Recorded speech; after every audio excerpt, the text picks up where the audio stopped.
Breaking news టీటీడీకి legal నోటీసులు పంపించారు మాజీ పాలక మండలి సభ్యులు కొలిశెట్టి శివకుమార్. దేశీ జాతి ఆవు నెయ్యి వాడకుండా సంకర జాతి ఆవు నెయ్యిని ప్రసాదాల తయారీకి వాడుతున్నారని ఆరోపించారు. నిపుణులతో నివేదిక ఇచ్చినా పట్టించుకోవట్లేదని ఆరోపించారు.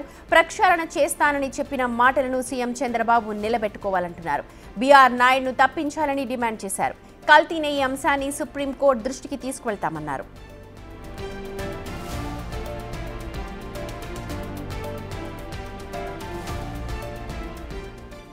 తిరుమల తిరుపతి దేవస్థానం పాలక మండలికి సంకర జాతి ఒక జంతువు పాలతోని తయారు చేస్తున్న నెయ్యిని ఆనంద నిలయంలోకి పంపించకూడదని పదే పదే చెప్తున్నప్పటికీ వీరికి శంకర జాతి అంటే తెలియదు, దేశవాళీ ఆవు అంటే తెలియదు.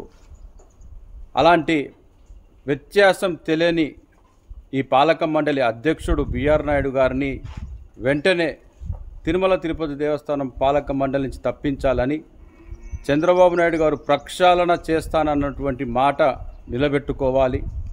ఆనంద నిలయంలో అపచారం జరుగుతుంది అని పదే పదే చెప్తున్నప్పటికీ కూడా వీరి మెదడుకు ఎక్కడం లేదు.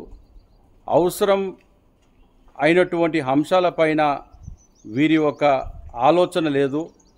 సంకర జాతి ఆవు నెయ్యిని ఆనంద నిలయం పంపించడం వల్ల ఆంధ్రప్రదేశ్ రాష్ట్రానికి మంచిది కాదు అని చెప్తున్నప్పటికీ కూడా వీరికి చేత కాదు, చేసే వాళ్ళని చెయ్యనియోరు.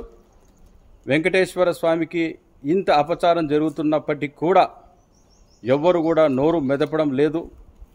మేము డీటెయిల్ ప్రాజెక్ట్ రిపోర్ట్ ఇచ్చాం, అయినా కూడా పట్టించుకోలేదు టీటీడీ వారు. ఇక లీగల్ నోటీసు కూడా ఇవ్వడం జరిగింది.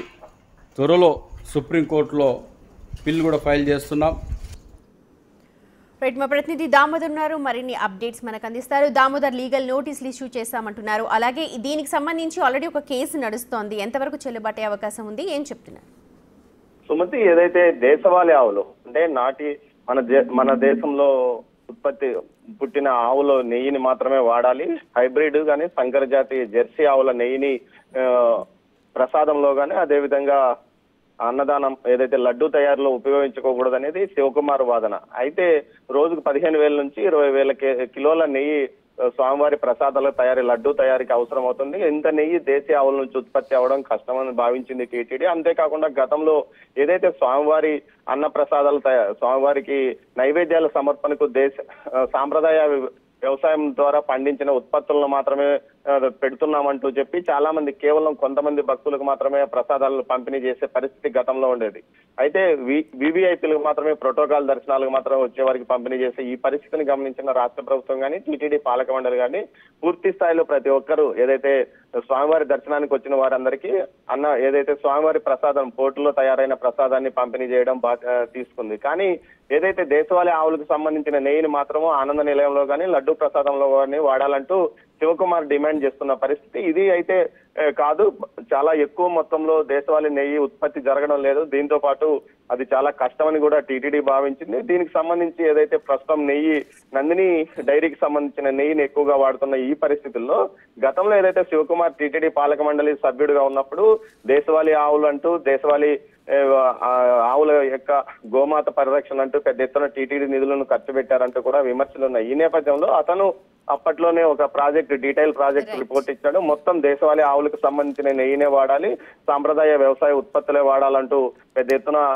ఆయన ప్రతిరోజు ఏదో ఒక ప్రెస్ మీట్ లో చెప్పడం కానీ నివేదికలు ఇవ్వడం కానీ చేశారు. కానీ టీటీడీ నూతన పాలక మండలి నూతన ప్రభుత్వం వచ్చిన తర్వాత ఈ విషయాలను పట్టించుకోవడం లేదు. దీంతో ఆయన ఏదైతే ఒక లీగల్ నోటీస్ ఇచ్చాడో ఆ తర్వాత సుప్రీంకోర్టుకు వెళ్తానంటున్నాడు. గత ప్రభుత్వంలో ఏదైతే కల్తీ నెయ్యి ఇష్యూ ఇప్పటికే సుప్రీంకోర్టు ఏర్పాటు చేసిన సిట్ విచారణ కొనసాగిస్తున్న నేపథ్యంలో ఈయన సుప్రీంకోర్టు వెళ్తానడం అంటే కేవలం దేశవాళీ ఆవులకు సంబంధించిన నెయ్యిని మాత్రమే వాడాలనే డిమాండ్ మాత్రమే ఈయన ముందుకు తెస్తున్నాడు సుమతి.